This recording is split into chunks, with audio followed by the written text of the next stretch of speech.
आज ward number 3 मझियाओं में आजसू नेताओं का काफिला पहुंचा है और यहाँ एक घर में ये लोग रुके हुए हैं। सबसे पहले सर आपका क्या शुभ नाम हुआ? पन्ना लाल जी, आपके यहाँ आजसू नेताएं हैं, आपसे पूछताछ कर रहे हैं कि क्या ट्रिपल टेस्ट का कुछ फार्म आपसे भराया गया है? क्या पिछड़ा जाति के आरक्षण के लिए नगर निकाय के कुछ कर्मचारी या सरकारी कर्मचारी आए थे, आपसे कुछ सवाल जवाब करके कुछ फॉर्म भर के ले गए हैं? नहीं लगा। नहीं ले गए हैं? नहीं लगा। आपको पूरा जानकारी है? हाँ, पूरा जानकारी है। तब अच्छा, आप घर के बाहर बैठे रखते घूमते हुए भी देखे हैं क्या नगर निकाय कर्मचारियों को? नहीं देखे हैं। मोहल्ले में किसी से पूछताछ हुई हो, फॉर्म भरा दिया गया, कोई जानकारी? कोई जानकारी नहीं। तो यहाँ से कर्मचारी लोग सारा रिपोर्ट तैयार करके रांची भेज दिया है। कहाँ रिपोर्ट तैयार हुआ जब पूछा नहीं गया तो? हाँ। कैसे हुआ? तो हम क्या जान रहे हैं? फर्जी है ये। हाँ। चलिए, आपको कुछ पता है? कुछ आपसे पूछताछ कर रहा है? हमारे संज्ञान में कुछ नहीं है। अब जहाँ तक मझिया मोड़ से लेकर सिनेमा हॉल तक की में हम रहते हैं, लेकिन यहाँ तक अभी तक कोई सा मतलब कि फॉर्म भरने के लिए चाहे निरीक्षण में चाहे ट्रिपल टेस्ट के नाम पर कोई ऐसा नहीं आया। कोई ऐसा नहीं आया है? नहीं। आपको कुछ पता है? कोई नहीं, यहाँ पर तो नहीं आया है कोई नहीं आया है। नाम वार्ड क्या आपका नाम है? सुजीत कुमार। कौन सा वार्ड है ये? 3 नंबर। कौन सा वार्ड है? Ward number 3 Chandan Kumar. चंदन कुमार, तो आप वार्ड नंबर 3 के 3 लोगों को लगभग देख रहे हैं। इन लोगों ने गवाही दी है कि हमसे तो किसी प्रकार की पूछताछ नहीं हुई है, साथ ही वार्ड में कहीं हमने सुना भी नहीं है।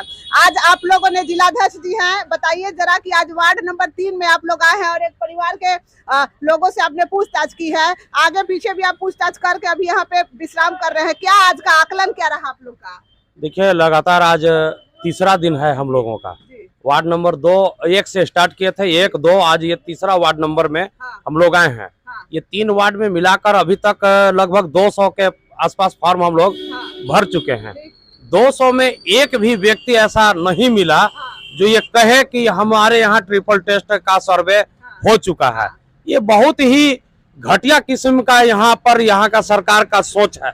एक तरफ न्यायालय के आदेश को भी सरकार ठेंगा दिखलाने का काम कर रही है, जबकि सुप्रीम कोर्ट सीधा सख्त निर्देश दिया है कि डोर टू डोर आपको जा करके घर घर तक उनका ट्रिपल टेस्ट सामाजिक, आर्थिक और राजनीतिक उस परिवार की गतिविधि क्या है ये जांच करना है। जबकि जस्ट इसका उल्टा हुआ, यहाँ के पदाधिकारी अपने कार्यालय में बैठ करके ट्रिपल टेस्ट सर्वे को पूरा करके सरकार को रिपोर्ट कर दिए हैं। अब ऐसे में सवाल ये उठता है कि क्या पिछड़े वर्ग के लोगों को समुचित आरक्षण मिल पाएगा या नहीं। आप देखेंगे कि 2022 में जो पंचायत का चुनाव हुआ था, उस चुनाव में भी पिछड़ा वर्ग को 0 कर दिया गया।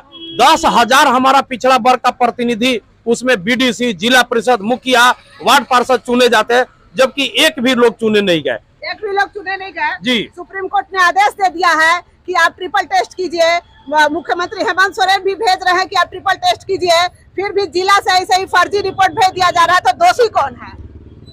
दोषी तो सीधा कहा जाए कि सरकार, और सरकार के कदमों चिन्ह पर चल रहे हैं यहाँ के उपायुक्त। अच्छा। हम लोग उपायुक्त को भी मेमोरेंडम आज के 5 दिन पहले जाकर के दिए थे। उन्होंने कहा कि अब जो हो गया से हो गया। हम हो कैसे जाएगा? अच्छा, आप जिला परिषद के कार्यपालक अधिकारी क्या जवाब दिए इस पर? जिला परिषद के कार्यपालक पदाधिकारी के पास जब हम लोग गए, हम लोगों के बारे में पता चला तो ऑफिस छोड़ करके भाग गए। अच्छा। वहाँ पर हम लोगों को मिले सिटी मैनेजर। सिटी मैनेजर को पता नहीं है कि ट्रिपल टेस्ट होता क्या है। जब हम लोग सवाल जवाब किए तो कहे कि हमारा इंटरव्यू लेना है। हम कि जी नहीं, इंटरव्यू मैं आपका लेने नहीं आया हूँ। क्योंकि जो घटनाएं हुई हैं, आरक्षण में सेंधमारी हो रहा है, तो सवाल जवाब आप ऑफिसर हैं, सवाल जवाब तो आपसे करेंगे जनता। हम वही आपसे पूछने हैं और जानने हैं कि आप ट्रिपल टेस्ट कहाँ किए। आइए, हमारे साथ एक महिला नेता भी है कि ये घर के भीतर ये ले रही थी। थोड़ा सा आप सामने आ जाइए। केंद्रीय सचिव है चंपा देवी जी, आप घर के अंदर से आ रही हैं। घर की महिलाओं से आपने बातचीत की, कितनी महिलाओं से बात हुई इस घर में और क्या आपको जानकारी मिला? क्या ट्रिपल टेस्ट का फॉर्म उन्होंने भरा है? क्या कर्मचारी आए थे? क्या जानकारी मिली? उन लोग बताए कि नहीं, हमारे यहाँ नहीं आए हैं कर्मचारी। नहीं आए हैं? सभी महिलाओं से बात कर लिया? जी। चलिए, सभी महिलाओं से बात कर लिया है। और देखिए, हमारे साथ इतने लोग यहाँ पे खड़े हैं, कुछ और लोगों से हम बात करने की कोशिश करेंगे। क्या आपसे कुछ आए थे सरकारी कर्मचारी, कुछ जांच पड़ताल किए हैं? हमको मालूम नहीं है। नहीं मालूम है? चलिए, इनको मालूम ही नहीं है और हम आगे बढ़ते हैं और लगातार इस पर हमारी रिपोर्टिंग भी जारी रहेगी, क्योंकि कर्मचारी आखिर कैसे रिपोर्ट बना करके रांची भेज दिए और इसी आधार पे फर्जी रिपोर्ट पे जो चुनाव होगा वो फर्जी ही कहा जाएगा। मैं शीतल विश्वकर्मा, आप देख रहे हैं भारत ध्वनि। स्टॉप कर दीजिए।